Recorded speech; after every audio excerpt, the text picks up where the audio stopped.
Hello friends, welcome to my YouTube channel GK quiz में आप सभी का बहुत बहुत स्वागत है। एक बार फिर मैं आपके सामने उपस्थित हूँ फ्रेंड्स। बीपीएससी TRE 3.0 का जो री एग्ज़ाम होने वाला है, उस री एग्ज़ाम के लिए मैं PYQ यानी कि जो बेस्ड होगा फ्रेंड्स NCERT और SCERT पे, जो प्रीवियस ईयर में, याद रखिएगा बीपीएससी के जो प्रीवियस ईयर में पूछे गए प्रश्न हैं उनको हम इस वीडियो में कवर करने वाले हैं। ठीक है फ्रेंड्स, वो भी विश्व के भूगोल का प्रश्न होने वाला है। यकीन मानिए फ्रेंड्स, वीडियो को शुरू से अंत तक जरूर देखिएगा। यहाँ से 3 से 4 प्रश्न आपको एग्जाम में देकर जाने वाला है। ठीक है ना, चाहे आप 1 to 5 की तैयारी कर रहे हो, चाहे 6 to 8 या TGT PGT की तैयारी कर रहे हो, आप सभी के लिए जो आज का ये वीडियो होने वाला है वो काफ़ी अति महत्वपूर्ण होने वाला है। तो चलिए फ्रेंड्स, देरी न करते हुए शुरुआत करते हैं पहले क्वेश्चन से। लेकिन उसके अंत में फ्रेंड्स, अगर वीडियो की क्वालिटी और कंटेंट अच्छा लगेगा तो चैनल को सब्सक्राइब करते हुए बेल आइकन दबाना मत भूलिएगा, ताकि जो भी मैं वीडियो अपलोड करूंगा उसका नोटिफिकेशन आपके पास पहुंच सकेगा। ठीक है ना, तो चलिए शुरुआत करते हैं PYQ के पहले क्वेश्चन से। देखिए फ्रेंड्स, पहला क्वेश्चन विश्व के भूगोल से है। आपके सामने पहला क्वेश्चन कह रहा है कि निम्नलिखित में से कौन सा सौर मंडल का भाग नहीं है। ये 4 ऑप्शन आपके सामने है फ्रेंड्स। इन चारों ऑप्शनों में कौन सा सौरमंडल का भाग नहीं है? फ्रेंड्स याद रखिएगा, जो निहारिका है ना, ऑप्शन नंबर डी इसका बिल्कुल सही हो जाएगा। जो निहारिका है ये सौरमंडल का भाग नहीं है, यानी विकल्प नंबर डी बिल्कुल इसका सही हो जाएगा। ठीक है, चलिए आगे बढ़ते हैं। अगला क्वेश्चन कह रहा है आपके सामने कि वैज्ञानिक जिन्होंने सर्वप्रथम खोज की कि पृथ्वी सूर्य के चारों ओर घूमती है, ये कौन से वैज्ञानिक थे जिन्होंने यह खोज किया कि पृथ्वी जो है ये सूर्य के चारों ओर घूमती है? तो फ्रेंड्स वो थे कापरनिकस। कौन थे? कापरनिकस, यानी इस क्वेश्चन का जो विकल्प हो जाएगा विकल्प नंबर सी बिल्कुल सही हो जाएगा। ठीक है ना, कापरनिकस ने ये बताया था। अच्छा, बात कर फ्रेंड्स कि इसकी चर्चा उन्होंने कहाँ किया था, तो इन्होंने एक बुक लिखा था 1514 ईस्वी में। उस बुक में इन्होंने बताया था कि जो पृथ्वी है ना वो सूर्य के चारों ओर चक्कर लगाती है, चारों ओर घूमती है। तो ये भी आपको याद रखना है। आगे बढ़ते हैं। अगला क्वेश्चन आपके सामने है, कह रहा है कि हमारी आकाशगंगा के केंद्र की परिक्रमा करने में सूर्य को कितना समय लगता है? तो हमारी आकाशगंगा के केंद्र की परिक्रमा करने में सूर्य को फ्रेंड्स याद रखिएगा लगभग 25 करोड़ वर्ष लगता है। यानी इस क्वेश्चन का जो विकल्प हो जाएगा फ्रेंड्स विकल्प नंबर डी बिल्कुल सही हो जाएगा। देखिए ये सारे के सारे प्रश्न बीपीएससी के एग्जाम में पूछे गए प्रश्न है। ठीक है फ्रेंड्स, चलिए आगे बढ़ते हैं। अगला प्रश्न कह रहा है कि हमारे अंतरिक्ष में कितने तारामंडल हैं?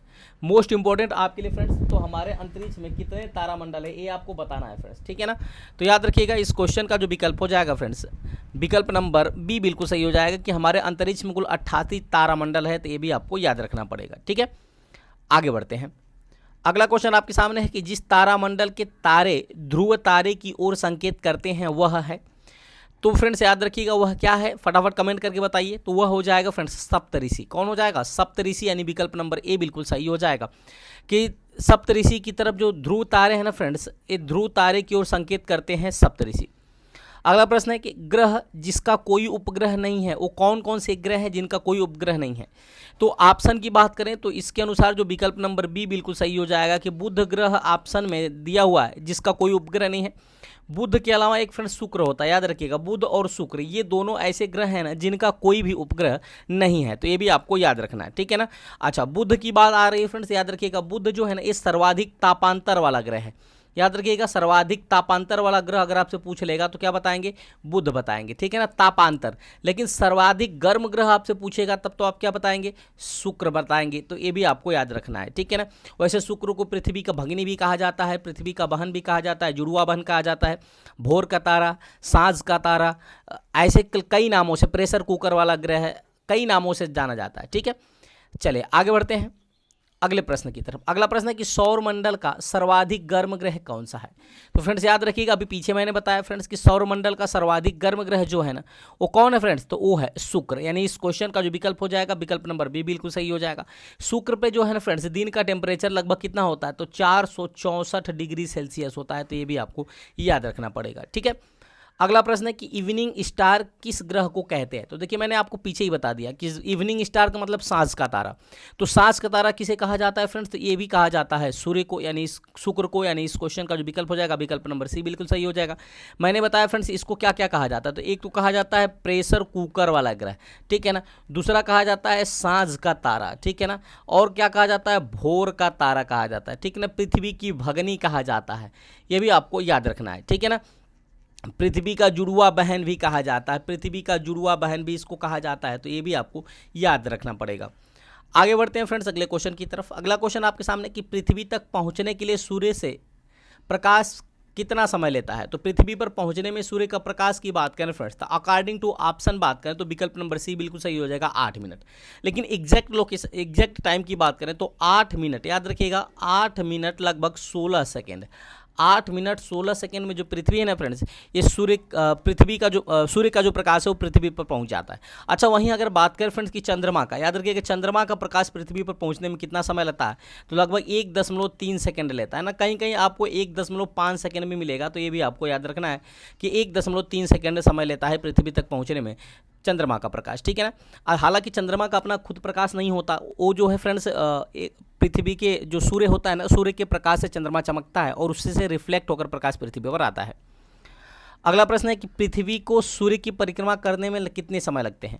तो पृथ्वी को सूर्य की परिक्रमा करने में याद रखिएगा फ्रेंड्स लगभग लग जाता है 365.25 दिन ना। कहीं कहीं ये ऑप्शन दिया रहता है 365 सही, 1/4 दिन ऐसे भी दिया रहता है, तो ये भी आपका सही है।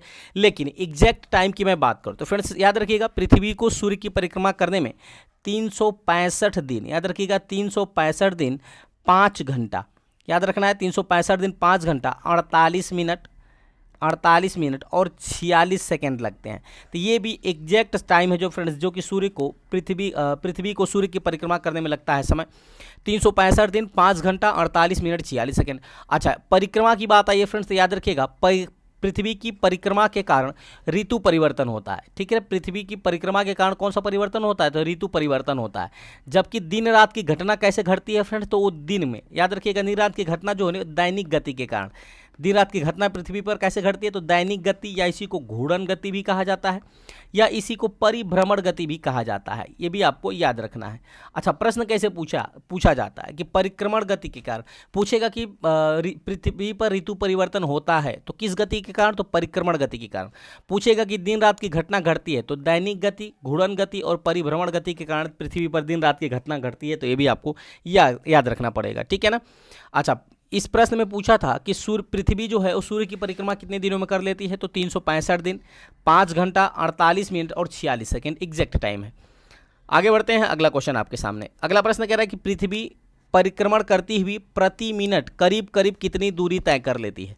तो देखिए फ्रेंड्स, पृथ्वी परिक्रमण करती हुई प्रति मिनट करीब करीब कितनी दूरी कर लेती है, तो अकॉर्डिंग टू ऑप्शन में कोई ऑप्शन यहाँ पे सही नहीं है। वैसे मैं आपको बता देना चाहता हूँ कि जो पृथ्वी है ना फ्रेंड्स, ये 29.8 किलोमीटर प्रति सेकेंड की स्पीड से सूर्य का चक्कर लगाती है। तो इसके हिसाब से अगर आप इसमें 60 का गुणा कर लेते हो तो आपको पता चल जाएगा कि कितने किलोमीटर, क्योंकि 1 मिनट में कितने सेकेंड होते हैं, बल्कि ठीक है याद रखिएगा 29.8 किलोमीटर प्रति सेकेंड, 1 सेकेंड में 29.8 किलोमीटर जाता है, तो 60 सेकेंड में कितना जाएगा, तो ये आप गुणा कर लेंगे तो आपको एग्जैक्ट दूरी पता चल जाएगी, ठीक है ना। उम्मीद करते हैं फ्रेंड्स ये चीज़ें आपको अच्छी तरह समझ में आ रही होंगी। आगे बढ़ते हैं, अगला क्वेश्चन आपके सामने कह रहा है कि पृथ्वी पर मरुभूमि होने की संभावना अधिक रहती है कहां पर। तो फ्रेंड्स, पृथ्वी पर मरुभूमि होने की अधिक संभावना होती है, याद रखिएगा 23 डिग्री अक्षांश के पास। कहां होती है, 23 डिग्री अक्षांश के साथ पास, यानी इस क्वेश्चन का जो विकल्प है विकल्प नंबर बी बिल्कुल सही हो जाएगा। अच्छा, अगर वहीं आपसे प्रश्न पूछेगा फ्रेंड कि सबसे ज़्यादा संभावना कहाँ होती है, तो वो लगभग 15, याद रखिएगा 15 डिग्री सेल्सियस से लेकर के फ्रेंड्स 30 डिग्री तक, 15 डिग्री से लेकर के 30 डिग्री सेल्सियस नहीं बल्कि 15 डिग्री से लेकर के 30 डिग्री उत्तरी अक्षांश, 15 डिग्री से लेकर के 30 डिग्री उत्तरी अक्षांश के मध्य फ्रेंड्स, अक्षांश के मध्य जो है ना, यहाँ पे मरुभूमि होने की संभावना अधिक रहती है, ठीक है ना। आगे बढ़ते हैं अगले क्वेश्चन की तरफ। अगला क्वेश्चन आपके सामने कह रहा है कि एक प्रभावी कोरियोलिस बल किस कारण होता है। तो एक प्रभाविक कोरियोलिस बल किसके कारण होता है फ्रेंड्स, तो याद रखिएगा ये होता है पृथ्वी का घूर्णन के कारण, यानी इस क्वेश्चन का जो विकल्प है विकल्प नंबर बी बिल्कुल सही हो जाएगा। पृथ्वी के घूर्णन के कारण जो होता है एक प्रभावी कोरियोलिस बल होता है। आगे बढ़ते हैं, अगला क्वेश्चन है कि सौरमंडल का सबसे बड़ा ग्रह कौन सा है। तो फ्रेंड्स, सबको पता है कि सौरमंडल का सबसे बड़ा ग्रह जो है बृहस्पति है, यानी इस क्वेश्चन का जो विकल्प है विकल्प नंबर सी बिल्कुल सही हो जाएगा। अभी तक फ्रेंड्स वीडियो को आपने लाइक नहीं किया है तो वीडियो को लाइक कर लीजिए, और चैनल को सब्सक्राइब नहीं किया है तो चैनल को सब्सक्राइब करते हुए बेल आइकन दबाना मत भूलिएगा, ठीक है। चलिए फ्रेंड्स आगे बढ़ते हैं। प्रश्न पूछ रहा है कि सौरमंडल का सबसे बड़ा ग्रह कौन सा है। तो सौरमंडल का सबसे बड़ा ग्रह है बृहस्पति, ठीक है ना। अच्छा, वहीं सौरमंडल का सबसे छोटा ग्रह पूछेगा तो कौन सा है, तो वो है फ्रेंड्स बुध। याद रखिएगा सौरमंडल का सबसे छोटा ग्रह बुध है, जबकि सौरमंडल का सबसे बड़ा ग्रह बृहस्पति है। लेकिन अगर प्रश्न पूछेगा फ्रेंड्स कि बृहस्पति, याद रखिएगा अगर प्रश्न पूछे कि बृहस्पति या पूछ ले कि फ्रेंड्स की सौर मंडल का सबसे बड़ा उपग्रह कौन सा है, तो वो है फ्रेंड्स गैनीमेड। याद रखिएगा, सौर मंडल का सबसे बड़ा उपग्रह पूछेगा तो बताएंगे गैनीमेड। और ये गैनीमेड जो है फ्रेंड्स ना, ये बृहस्पति का ही उपग्रह है। अच्छा, बृहस्पति के कुल कितने उपग्रह हैं वर्तमान में, तो बृहस्पति के कुल 79 उपग्रह हैं, ये भी आपको याद रखना पड़ेगा। वहीं शनि के उपग्रहों की संख्या कितनी है, तो 82 है, ये भी आपको याद रखना है, ठीक है ना। अच्छा, शनि के उपग्रहों की संख्या में शनि की बात करें तो शनि का सबसे बड़ा उपग्रह कौन सा है, तो टाइटन। याद रखिएगा, शनि का सबसे बड़ा उपग्रह टाइटन है, जबकि बृहस्पति का सबसे बड़ा उपग्रह है गैनीमेड, जो कि सौरमंडल का सबसे बड़ा उपग्रह भी है। मंगल की बात करें फ्रेंड्स तो मंगल के मात्र 2 उपग्रह हैं, एक तो है फोबोस, याद रखिएगा, एक आपका फोबोस है और दूसरा आपका डीमोस है, तो ये भी आपको याद रखना, एक आपका फोबोस है, दूसरा डीमोस है। तो फ्रेंड्स जो डीमोस है ना, मंगल का उपग्रह डीमोस है ना, यही याद रखिएगा, यही जो है ये सौरमंडल का सबसे छोटा उपग्रह है। सौरमंडल का सबसे छोटा उपग्रह कौन सा है, तो डीमोस है, जबकि सौरमंडल का सबसे बड़ा उपग्रह पूछेगा तो गैनीमेड है, तो ये भी आपको याद रखना है। वहीं पृथ्वी की बात करें फ्रेंड्स तो पृथ्वी का एकमात्र उपग्रह है जो प्राकृतिक उपग्रह माना जाता है, कौन सा है, तो वो है चंद्रमा। ये भी आपको याद रखना पड़ेगा। तो उम्मीद करते हैं फ्रेंड्स इतनी चीज़ें आपको अच्छी तरह से समझ में आई होंगी। अगला प्रश्न आपके सामने कह रहा है कि निम्नलिखित में से किस ग्रह का घनत्व तो सबसे कम होता है। तो फ्रेंड्स आप सबको पता होगा कि किसका घनत्व तो सबसे कम होता है, तो जो शनि ग्रह है ना, शनि ग्रह का घनत्व तो सबसे कम होता है। माना जाता है कि ये इसका घनत्व तो जो होता है वो पानी से भी कम होता है, ठीक है ना, पानी से भी कम होता है इसका घनत्व, जिसके कारण ये अगर ये पानी पे पड़ जाए तो पानी पे तैरने लगेगा, ये भी आपको याद रखना है, ठीक है। आगे बढ़ते हैं। अगला प्रश्न आपके सामने कह रहा है फ्रेंड्स कि शनि सूर्य के चारों ओर एक चक्कर लगाने में कितना समय लेता है। तो शनि सूर्य के एक चक्कर लगाने में, याद रखिएगा फ्रेंड्स, शनि जो है सूर्य का एक चक्कर लगाने में लगभग 29.5 वर्ष का समय लेता है। कितना लेता है, 29.5 वर्ष का समय लेता है, यानी ऑप्शन सी बिल्कुल इसका सही हो जाएगा। अगला प्रश्न कह रहा है कि यूरेनस सूर्य के चारों ओर एक परिक्रमा में कितना समय लेता है। तो यूरेनस जो है सूर्य के चारों ओर एक परिक्रमा पूरा करने में लगभग जो है फ्रेंड्स ये 84 वर्ष का समय लेता है। कितना लेता है, 84 वर्ष, यानी विकल्प नंबर ए बिल्कुल सही हो जाएगा। अगला प्रश्न आपके सामने है फ्रेंड्स, कह रहा है कि डियोडेसी वह विज्ञान है जो संबंधित है। डियोडेसी वह विज्ञान है फ्रेंड्स जो संबंधित किससे है, तो पृथ्वी के आयाम के माप से। किससे संबंधित है, पृथ्वी के आयाम के माप से, यानी इस क्वेश्चन का जो विकल्प है विकल्प नंबर बी बिल्कुल सही हो जाएगा। अभी तक फ्रेंड्स आपने लाइक नहीं किया है तो वीडियो को जरूर लाइक कर दीजिएगा और आप कमेंट करके बताइएगा कि यह कैसा PYQ आपको कैसा लग रहा है और क्वालिटी वीडियो की कैसी है और कंटेंट आपको कैसा लग रहा है। अगला प्रश्न आपके सामने है कि किसी स्थान का मानक समय निर्धारित करने का आधार क्या होता है। तो किसी स्थान के मानक समय का निर्धारित करने का आधार होता है प्रधान मध्याह्न रेखा। क्या होता है, प्रधान मध्याह्न रेखा, यानी इस क्वेश्चन का जो विकल्प है विकल्प नंबर डी बिल्कुल सही हो जाएगा। जो प्रधान मध्याह्न रेखा है फ्रेंड्स ये कहाँ स्थित है, तो याद रखिएगा ये लंदन का जो फ्रेंड्स याद रखिएगा लंदन के, ठीक है ना, ये लंदन का जो ग्रीनविच समय है, ग्रीनविच स्थान, ग्रीनविच लंदन का जो ग्रीनविच स्थान है यहीं पर स्थित है प्रधान मध्याह्न रेखा, जहाँ से सभी देशों के टाइम का निर्धारण होता है। अच्छा, अगर आपसे प्रश्न पूछ ले कि प्रधान मध्याह्न रेखा से भारत का समय कितना आगे है, तो वह है फ्रेंड्स 5.5 घंटा। कितना घंटा, तो 5.5 घंटा आगे है। अच्छा, कैसे, क्योंकि भारत में जो टाइम का निर्धारण होता है ना वो होता है फ्रेंड्स, भारत में एकमात्र देशांतर रेखा कितनी है, तो 82.5 डिग्री है और देशांतर रेखा से ही टाइम का निर्धारण होता है। तो अगर मैं बात करूं तो 1 डिग्री बराबर कै मिनट होता है, तो 4 मिनट, 1 डिग्री बराबर 4 मिनट होता है। तो 82.5 डिग्री की बात करें तो 4 का इसमें गुणा कर देंगे तो लगभग 300 मिनट आएगा। कितना आएगा फ्रेंड्स, 300 मिनट। और 300 मिनट की बात करें तो 300 मिनट में कितना घंटा होता है, 5 सहित 1/2 यानी 5.5 घंटा। कितना होता है, 5.5 घंटा होता है। तो पृथ्वी पे जो भारत है ना फ्रेंड्स, भारत का प्रधान मध्याह्न रेखा से 5.5 घंटा समय आगे है, तो ये भी आपको याद रखना है। अच्छा, वहीं प्रधान मध्याह्न रेखा की बात करें फ्रेंड्स तो ये जो है ना ये 0 डिग्री देशांतर है। कितना है, 0 डिग्री देशांतर को प्रधान मध्याह्न रेखा कहा जाता है। वहीं 180 डिग्री देशांतर की बात करें तो इसको अंतर्राष्ट्रीय तिथि रेखा कहा जाता है। याद रखिएगा, अंतर्राष्ट्रीय तिथि रेखा कहा जाता है 180 डिग्री देशांतर रेखा को, जबकि 0 डिग्री देशांतर रेखा को कहा जाता है अंतर्राष्ट्रीय मानक समय रेखा, जो कि लंदन के ग्रीनविच से गुजरती है। तो ये भी आपको याद रखना है। अगला प्रश्न आपके सामने फ्रेंड्स कह रहा है, याद रखिएगा, अंतर्राष्ट्रीय दिनांक रेखा यानी इंटरनेशनल डेट लाइन खींची जाती है। ये कहाँ से खींची जाती है फ्रेंड्स, तो ये खींची जाती है प्रशांत महासागर से। कहाँ से खींची जाती है, प्रशांत महासागर से, यानी इस क्वेश्चन का जो विकल्प हो जाएगा विकल्प नंबर सी बिल्कुल सही हो जाएगा। ठीक है ना। अच्छा, भारत की बात करें तो याद रखिएगा भारत में जो प्रधान मध्याह्न रेखा है, या कह सकते हैं भारत में जो देशांतर रेखा 82.5 डिग्री ना फ्रेंड्स, ये कहाँ किस किस राज्य से होकर गुजरती है? तो ये भी प्रश्न पूछा जाता है कि भारत में जो अंतर्राष्ट्रीय समय रेखा है, मानक समय रेखा है, यानी 82.5 डिग्री देशांतर है, ये कहाँ कहाँ से गुजरती है, भारत के किन किन राज्यों से? तो याद रखिएगा फ्रेंड्स, इसके लिए एक ट्रिक है, उत्तर मध्य छुआ। याद रखिएगा, उत्तर मध्य छुआ यहाँ से निकलती है।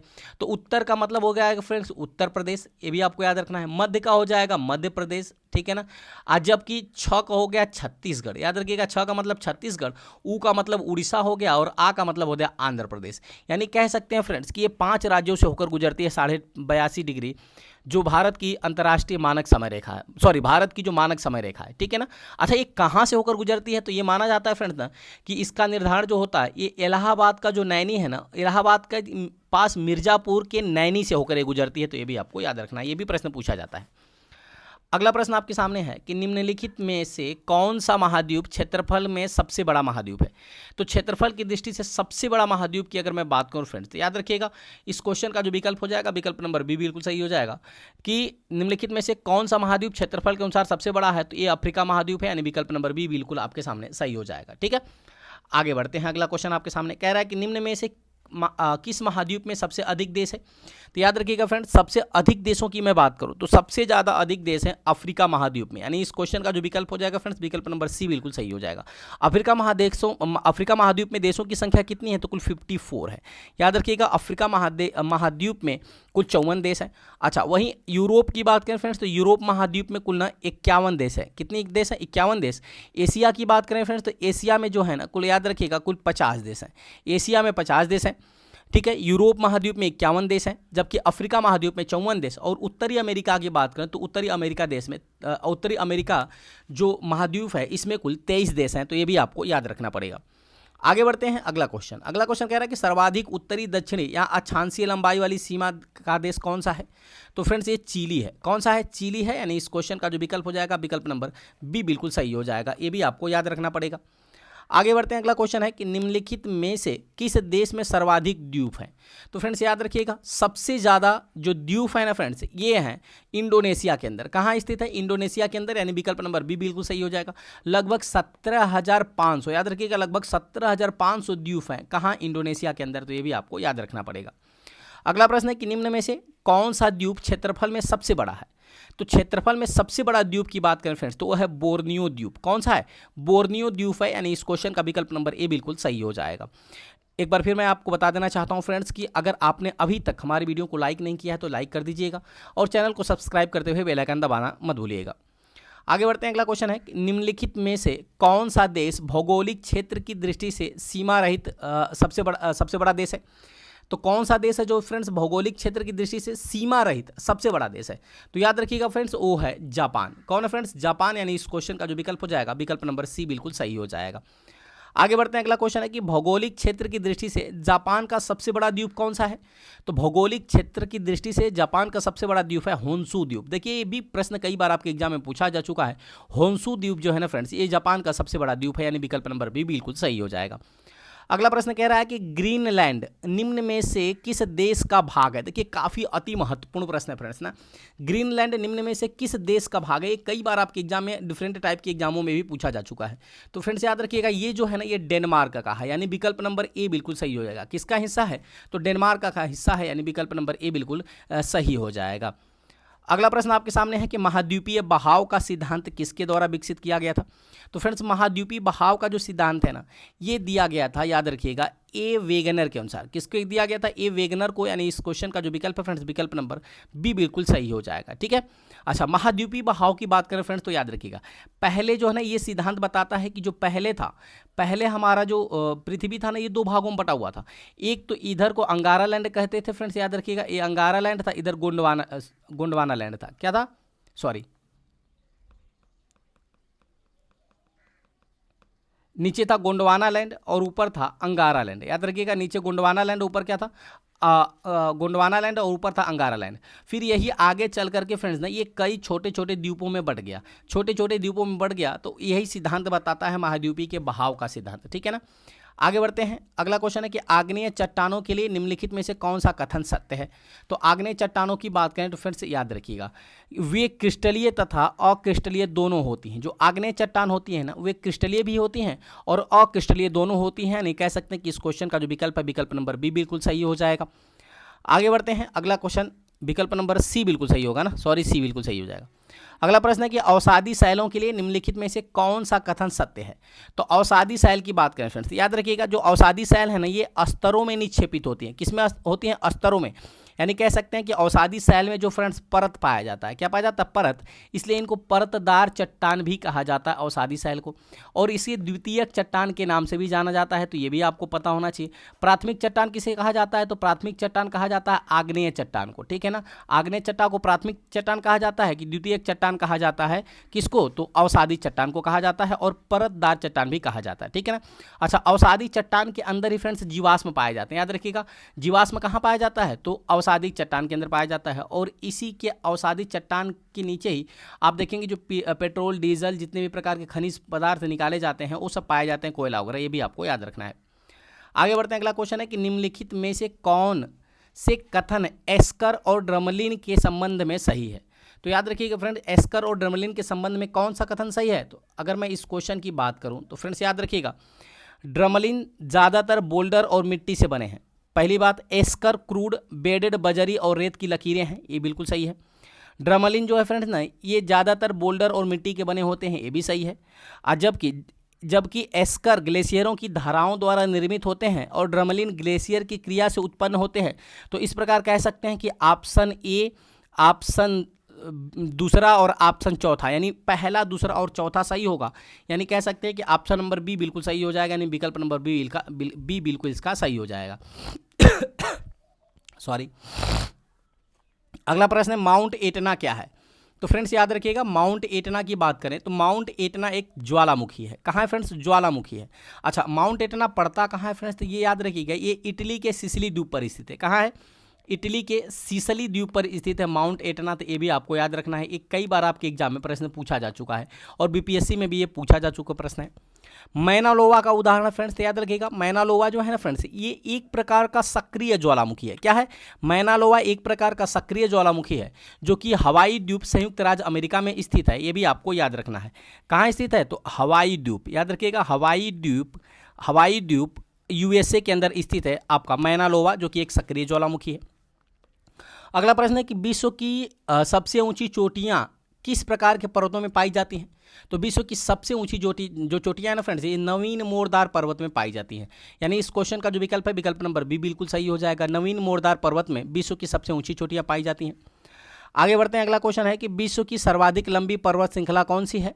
तो विश्व की सर्वाधिक लंबी पर्वत श्रृंखला की बात करें फ्रेंड्स तो याद रखिएगा, ये है एंडीज पर्वत श्रृंखला। कौन है? एंडीज पर्वत श्रृंखला। यानी इस क्वेश्चन का विकल्प नंबर बी बिल्कुल सही हो जाएगा। अगर मैं बात करूं फ्रेंड्स कि एंडीज कहाँ स्थित है, तो ये दक्षिण अमेरिका महाद्वीप में स्थित है। कहाँ स्थित है? तो दक्षिण अमेरिका महाद्वीप में स्थित है। तो ये भी आपको याद रखना पड़ेगा। आगे बढ़ते हैं। अगला क्वेश्चन कह रहा है केकोस प्लेट किनके मध्य पाई जाती है। जो कोकोस प्लेट है ना फ्रेंड्स, ये किनके मध्य पाई जाती है। तो ये फ्रेंड्स पाई जाती है मध्य अमेरिका और प्रशांत प्लेट के बीच। कहाँ पाई जाती है? मध्य अमेरिका और प्रशांत प्लेट के बीच। यानी इस क्वेश्चन का जो विकल्प हो जाएगा विकल्प नंबर ए बिल्कुल सही हो जाएगा। अगला प्रश्न है कि संयुक्त राज्य अमेरिका का रस्ट बाउल निम्नलिखित में से किस प्रदेश से संबंधित है। तो संयुक्त राज्य अमेरिका का जो रस्ट बाउल है ना फ्रेंड्स, याद रखिएगा, इसका जो संबंध है ना, इसका संबंध जो है एक ग्रेट लेक्स और पिट्सबर्ग प्रदेश यानी दोनों से है। ग्रेट लेक्स और पिट्सबर्ग प्रदेश के बीच में स्थित है। यानी अगर अकॉर्डिंग टू ऑप्शन की बात करें तो विकल्प नंबर ई बिल्कुल सही हो जाएगा। यानी उपर्युक्त में से एक से अधिक। क्या हो जाएगा? उपर्युक्त में से एक से अधिक हो जाएगा। तो ये भी आपको याद रखना पड़ेगा। अगला प्रश्न आपके सामने है कि संयुक्त राज्य अमेरिका का रस्ट बाउल निम्नलिखित में से किस प्रदेश से संबंधित है। तो अभी मैंने बताया फ्रेंड्स कि ग्रेट लेक्स और पिट्सबर्ग प्रदेश दोनों में, तो उपर्युक्त में से एक से अधिक ऑप्शन सही होगा। किलीमंजारो है।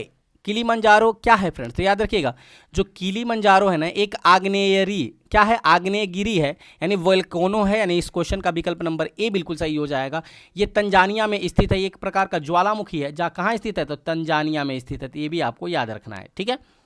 आगे बढ़ते हैं। अगला प्रश्न कह रहा है गोबी का मरुस्थल है। गोबी का मरुस्थल कहाँ स्थित है फ्रेंड? तो आप सबको पता है कि गोबी का मरुस्थल जो है ये चाइना के अंदर स्थित है। यानी विकल्प नंबर ए बिल्कुल सही हो जाएगा। आगे बढ़ते हैं अगले प्रश्न की तरफ। अगला प्रश्न है कि जोहान्स वर्ग विख्यात है। तो जो जोहान्स वर्ग है ना फ्रेंड्स, याद रखिएगा ये किसके लिए विख्यात है, तो स्वर्ण खनन के लिए, यानी सोने की खान के लिए जो है फ्रेंड्स ये प्रसिद्ध है जोहान्स वर्ग। और जोहान्स वर्ग पड़ता कहाँ है, तो ये दक्षिण अफ्रीका में पड़ता है। याद रखिएगा दक्षिण अफ्रीका में पड़ता है जोहान्स वर्ग, जो कि सोने के खनन के लिए प्रसिद्ध है। अगला प्रश्न है कि निम्न में से कौन सा एक स्थलरुद्ध देश है, यानी land locked country. Land locked country, land locked country किसे कहते हैं फ्रेंड्स, तो याद रखिएगा वह देश जो कि चारों तरफ से ना भूभागों से घिरा हुआ है, यानी इसके किसी भी तरफ पानी न हो, किसी भी तरफ जल की सीमा न बनाता हो, तो ऐसे देश को कहा जाता है लैंड लॉक्ड कंट्री, यानी स्थलरुद्ध देश। तो निम्नलिखित में से कौन सा देश है जो स्थलरुद्ध है, तो याद रखिएगा फ्रेंड्स वो है हंगरी। कौन है, हंगरी, यानी इस क्वेश्चन का विकल्प नंबर बी बिल्कुल सही हो जाएगा। अगला प्रश्न आपके सामने कि इजराइल उभयनिष्ठ सीमाएं हैं, यानी इजराइल किनके साथ सीमा साझा करता है। तो फ्रेंड्स याद रखिएगा किन देशों के साथ सीमा साझा करता है, तो इजराइल जो है ना फ्रेंड्स लेबनान, सीरिया, जॉर्डन तथा मिस्र के साथ सीमा साझा करता है, यानी इस क्वेश्चन का विकल्प नंबर ए बिल्कुल सही हो जाएगा। आगे बढ़ते हैं। अगला क्वेश्चन है कि संसार की छत यानी रूफ ऑफ वर्ल्ड किसे कहा जाता है। तो फ्रेंड्स संसार की छत या रूफ ऑफ वर्ल्ड की बात करें तो फ्रेंड्स ये कहा जाता है, याद रखिएगा पामीर के पठार को। किसको कहा जाता है, पामीर के पठार को फ्रेंड्स संसार की छत कहा जाता है, यानी विकल्प नंबर सी बिल्कुल सही हो जाएगा। अगला प्रश्न है कि पूर्वी समुद्री की स्वामिनी का नाम है। पूर्वी समुद्र की स्वामिनी किसे कहा जाता है, तो फ्रेंड्स पूर्वी समुद्र की स्वामिनी कहा जाता है श्रीलंका को। किसको कहा जाता है, श्रीलंका को कहा जाता है, यानी विकल्प नंबर ए बिल्कुल सही हो जाएगा। अगला प्रश्न है कि पृथ्वी की सतह का वह भाग जो पानी से ढका है वो लगभग कितना है। तो आप सबको पता है फ्रेंड्स कि पृथ्वी पर 29% जो है स्थल पाया जाता है, और जबकि 71% पे क्या पाया जाता है, जल पाया जाता है। तो इस प्रकार कह सकते हैं कि दो तिहाई भाग जो है ना फ्रेंड्स वो पानी से ढका हुआ है, जबकि 1/3 भाग जो है वो स्थल है, यानी इस क्वेश्चन का विकल्प नंबर सी बिल्कुल सही हो जाएगा। ठीक है ना। अगला प्रश्न है कि समुद्र तल पर पृथ्वी के केंद्र के सबसे निकट स्थान कौन सा है। तो समुद्र तल पर पृथ्वी के केंद्र के सबसे निकट स्थान की बात करें फ्रेंड्स तो याद रखिएगा वो कौन है, तो वो है उत्तरी ध्रुव, यानी इस क्वेश्चन का विकल्प नंबर ए बिल्कुल सही हो जाएगा। अगला प्रश्न आपके सामने गल्फ स्ट्रीम क्या है। तो फ्रेंड्स गल्फ स्ट्रीम की मैं बात करूं तो याद रखिएगा जो गल्फ स्ट्रीम है ना फ्रेंड्स यह एक जो है महासागरीय धारा है, और गल्फ स्ट्रीम एक गर्म महासागरीय धारा है, तो ये भी आपको याद रखना पड़ेगा। अगला प्रश्न है कि ग्रैंड कैनियन क्या है फ्रेंड्स। तो ग्रैंड कैनियन एक जॉर्ज है, क्या है, जॉर्ज है, यानी कह सकते हैं एक खड्ड है। ग्रैंड कैनियन क्या है, एक खड्ड है या एक जॉर्ज है, यानी विकल्प नंबर ए इसका बिल्कुल सही हो जाएगा। वहीं अगला प्रश्न कह रहा है कि विश्व का बृहत्तम डेल्टा निर्मित होता है। तो विश्व का सबसे बृहत्तम डेल्टा की बात करें फ्रेंड्स तो ये गंगा ब्रह्मपुत्र द्वारा निर्मित किया जाता है, यानी इस क्वेश्चन का जो विकल्प है विकल्प नंबर ए बिल्कुल सही हो जाएगा। तो ये भी आपको याद रखना पड़ेगा। उम्मीद करते हैं फ्रेंड्स ये छोटा सा टॉपिक आपको अच्छा लगा होगा। अगर वीडियो की क्वालिटी कंटेंट और आपके सत्येंद्र सर की मेहनत पसंद आ रही हो तो चैनल को सब्सक्राइब करते हुए बेल आइकन दबाना मत भूलिएगा, ताकि जो भी मैं वीडियो अपलोड करूं उसका नोटिफिकेशन आपके पास पहुंच सके। ठीक है फ्रेंड्स, तो चलिए मिलते हैं ऐसे ही मजेदार टॉपिक के साथ अगली वीडियो में। अगर यह सेशन अच्छा लगा फ्रेंड्स तो और मैं PYQ प्रश्नों को भूगोल का लेकर आपके सामने उपस्थित रहूंगा। तब तक के लिए बहुत बहुत धन्यवाद। Thanks for watching. और फ्रेंड्स और इन्फॉर्मेटिव वीडियो यानी बिहार स्पेशल की क्लास देखने के लिए आप हमारे प्लेलिस्ट को विजिट कर सकते हैं। तो चलिए मिलते हैं अगले ऐसे ही मजेदार टॉपिक के साथ। तब तक के लिए बहुत बहुत धन्यवाद। Thanks for watching.